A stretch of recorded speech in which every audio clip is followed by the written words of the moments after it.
Hi అండి, నేను Sesh Kumari, psychologist and yoga naturopathy doctor.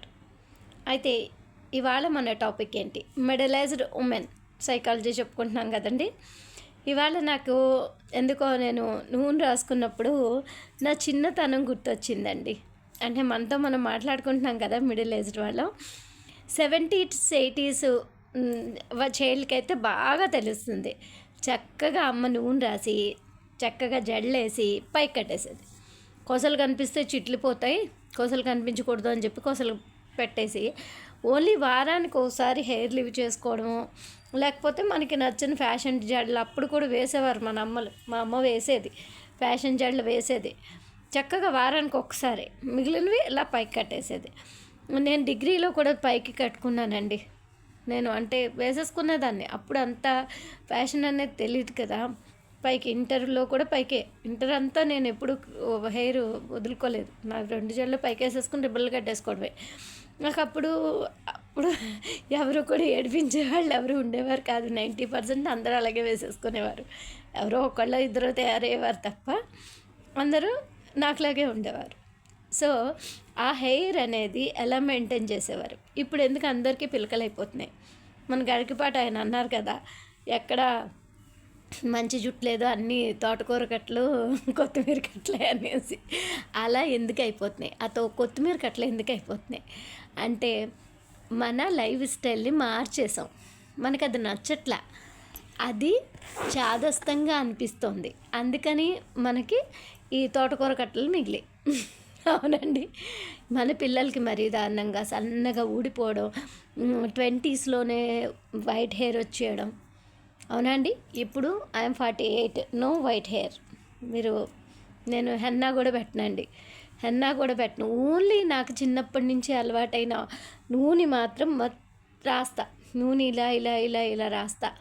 అమ్మమ్మ రాసేది ఇలాగా నూనె మామూలుగా రాసేసి వదిలేసుకుంటాం. అలా కాదు, కుదుళ్ళమ్మట ఇలా మసాజ్ చేసి రాసుకోమని చెప్పేది మా అమ్మమ్మ. అదే ఫాలో అవుతానండి నేను. చక్కగా నూనె రాసుకుంటాను. హెయిర్ ఇప్పటిదాకా కూడా no white hair, healthy hair. చిక్కిపోవడం, సన్నగా అయిపోవడం ఏమీ లేదు. కానీ మన పిల్లలు నూనె రాయడానికి ఇష్టపడట్లేదు. తర్వాత వాళ్ళు అలా వదిలేసుకుంటున్నారు. సిరమ్స్ అండి, సిరం ఓకే, హెల్దీగా ఉంటుందో లేదో అంటే నేను రాయలేదు కాబట్టి నా అనుభవం కాదు. నేనేమంటాను అంటే ఎంతో కొంత కెమికల్ కలుపుతారు. న్యాచురల్లో ఉన్నది ఎంతో కొంత కలుస్తుంది కెమికల్. హెయిర్ ఆయిల్లో కలవదు కదండి. హెయిర్ ఆయిల్ ఎందుకు కలుస్తుంది? నేనైతే సూర్యపుటం పెడతానండి, కాచను. హెర్బల్స్ అన్నీ వేసేసి సూర్యపుటం పెట్టేసి అది ఆయిల్ కింద చేసుకుంటాను. చాలా బాగుంటుంది. అలాగా నేను అనేది ఇప్పుడున్న పార్లర్స్లో జరిగే ట్రీట్మెంట్స్ కానీ వాట్ ఎవర్ ఇట్ ఈస్, వాటి వల్ల హెయిర్ లాస్ అయ్యేది ఎవరు? మన పిల్లలే లాస్ అవుతున్నారు. మన చిన్నప్పుడు ఏమన్నా ఉండేవండి? చక్కగా అమ్మ తలకి నూనె రాయడం, కుంకుడుకాయ పెట్టి వాష్ చేయడం, అప్పుడు ఇంతెంత లావు జుట్లు. అవునా? అంటే జీవన విధానంలో మార్పు వల్ల మనకి వచ్చే హెయిర్ ఫాల్ అనే దీనికి మళ్ళీ అది కూడా వ్యాధిలాగా పెట్టేశారు.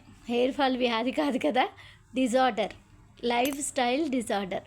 చాలామంది నా దగ్గరికి వచ్చిన పేషెంట్లు ఒక జుట్టు ఊడిపోతుందండి అంటే మీకున్న లక్షణాలు చెప్పమంటే అది కూడా చెప్తారు. అంటే అది కూడా వ్యాధి కింద అయిపోతుంది. అది నా బాధ. అది వ్యాధి కాదు. చక్కగా నూనె రాసుకో, చక్కగా మసాజ్ చేసుకో, చక్కటి ఫుడ్ తిను, చక్కగా అది జుట్టుకి పిచ్చి ఏమీ పెట్టకుండా ఉండు. నీ జుట్టు హాయిగా ఎదుగుతుంది. అవునా? పూర్వకాలం ఎక్కడికో వెళ్ళిపోక్కర్లా. మీ అమ్మదని అడుగు, మీ అమ్మ జుట్టు ఎలా మెయింటైన్ చేసిందో. చక్కగా అమ్మమ్మ నీకు జడేసే ఎలా వేసేదో మీ అమ్మమ్మని అడుగు.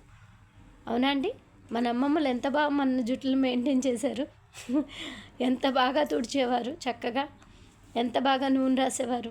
అవి మర్చిపోయారండి ఈ జనరేషన్ వాళ్ళు. అందుకే వాళ్ళ జుట్టు రాలిపోతుంది. ఇది నా ఒపీనియన్ అండి. ఎంతమందికి దగ్గరగా అనిపించింది? 70sలో 80sలో పుట్టిన వాళ్ళు ఎంతమంది ఫీల్ అవుతున్నారు చెప్పండి. కరెక్ట్ అనిపిస్తే లైక్ చేయండి, షేర్ చేయండి. ఓకేనా? మళ్ళీ రేపు మనలో మనమాట ఒకటి మాట్లాడుకుందాం. ఓకేనా? Thank you.